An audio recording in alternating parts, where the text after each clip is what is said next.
Jules Tissot, Constitution des organismes animaux et végétaux, cause des maladies qui les atteignent, tome 2. Édition du laboratoire de physiologie générale du Muséum, Paris 1936. Un livre qui n'est de médecine ni historique, ni littéraire, ni anecdotique, mais qu'il convient cependant de signaler dans cette revue, parce qu'il est possible qu'il marque une date dans l'histoire de la médecine. Voici 10 ans que paraissait le premier volume de l'ouvrage. Le silence l'enveloppa, et nous ne l'avons pas connu. Il aboutissait pourtant, paraît-il, à cette conclusion générale que la source originelle des virus est la substance de l'organisme des êtres vivants. Et cette conclusion est d'importance. Ce second volume tend à donner la première démonstration particulière de la conclusion générale qui précède. Et c'est la tuberculose qui la fournit. Un premier point est que pour étudier la tuberculose de l'homme, il faut s'adresser à l'homme tuberculeux et non pas à divers animaux de laboratoire. Et ce point peut être accordé. Un second point est qu'il faut se garder de toute hypothèse et accorder des faits, rien que des faits, que chacun puisse contrôler, et ici encore, il n'est pas de discussion possible. L'auteur présente donc des coupes histologiques, non pas dessinées, car le dessin prête à l'interprétation, mais photographiées sans retouche, et il dit « Voici ce que je vois. Le voyez-vous ? 57 planches vous permettent de le suivre et de voir à votre tour. Or, qu'est-ce donc qui nous montre ?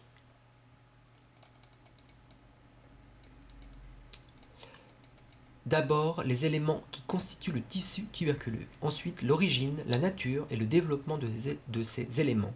Enfin, l'origine et la nature du bacille de Koch. Ce dernier, dans tout cela, n'apparaît plus comme une espèce bactérienne pathogène qui vivrait et se reproduirait on ne sait où, probablement dans les organismes qui l'infectent, et dont l'existence se conserverait par le passage d'un organisme à un autre.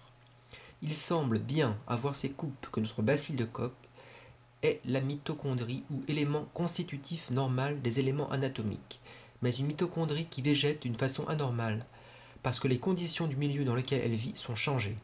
On ne peut s'empêcher de rapprocher le phénomène de celui qui donne naissance au tissu cancéreux. Le texte d'un bref compte-rendu ne peut suppléer aux planches du livre, mais le livre est là, un livre à lire bien plus, un livre dont la lecture s'impose. Rien n'est pire que de ne pas savoir, sinon de discuter sur ce qu'on ignore. Ne discutons pas donc, voyons d'abord. Il est possible que de telles conclusions, qui découlent des recherches de M. Jules Tissot, dérangent de vieilles habitudes de pensée. Et plus. Encore nos méthodes officielles. Qui dérangent encore nos méthodes officielles. Mais ce ne sont pas nos habitudes, si elles sont routinières, ni nos méthodes, si elles sont mauvaises, qui importent. Ce qui importe, c'est la vérité. Où est-elle ? C'est au monde savant qu'incombe le devoir de le dire. Il ne faut pas, a justement écrit M. J. Noir, que M. Jules Tissot puisse dire comme Pasteur, en but à l'obstruction de certains académiciens, et leur demandant en vain de vérifier les faits qu'ils produisaient. Je leur expose l'expérience, ils me répondent par des discours, ou par le silence. Nous verrons donc que M. Jules Tissot, professeur, successeur d'Auguste Chauveau, qui fut lui aussi le successeur de Claude Bernard, à la chaire de physiologie générale au Muséum d'histoire naturelle de Paris, qu'il a confondu, comme tous les autres auteurs, la mitochondrie dans ses observations avec d'autres organites altères. En fait, Jules Tissot avait des méthodes de fixation très particulières, et les autres auteurs, avec le microscope optique, ne pouvaient pas voir ce qu'on a pu voir après dans les années 60, par fluorescence. Et en fait, les mitochondries que Jules Tissot a observées, qui constituaient un véritable réseau, c'était le cytosquelette. Le cytosquelette qui correspond tout à fait au dessin et aux photographies de l'époque de Tissot.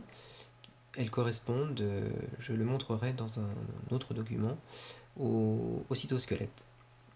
Et donc M. Tissot pensait que c'était une déviance de ce cytosquelette ou de mitochondrie, en fait, le nom, peu importe le nom, qui était la cause de la tuberculose interne. Ceci fut corroboré en fait par les recherches d'Anderlin, de l'industrie médicale. Je dis industrie parce qu'en fait c'est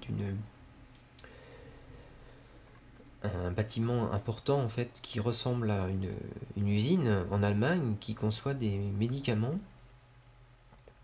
selon les méthodes initiées par Béchamp et plus tard par Tissot. Donc c'est pour ça que je parle d'industrie, mais ce ne sont pas une industrie pharmaceutique. Et il y a d'autres chercheurs plus récents, en 2001, le chercheur directeur de Novobio Recherche, qui s'appelle Douglas Robinson, lui à partir de travaux sur des cellules épithéliales, en, en les mettant en apoptose, c'est-à-dire en les privant d'oxygène, a pu faire par autogénéité, a reproduit en fait des bactéries depuis l'intérieur des cellules et non pas par contagion. Il a pu le faire vérifier par d'autres équipes et il a pu le prouver de façon au niveau génétique.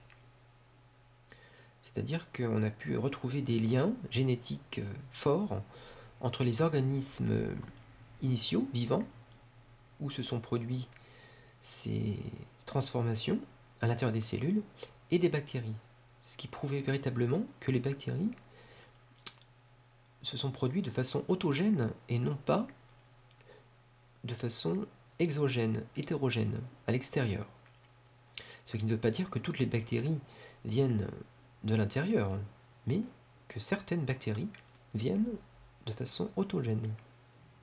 Ce qui se Douglas Robinson confirme que 11 sortes de bactéries responsables de 11 pathologies communes de l'homme sont autogènes, comme l'a démontré donc Jules Tissot, en, hélas, en confondant comme tous les autres. Lorsqu'on lit son livre, on comprend en fait que aucun des savants de l'époque en fait ne voit la mitochondrie telle qu'on la décrit actuellement.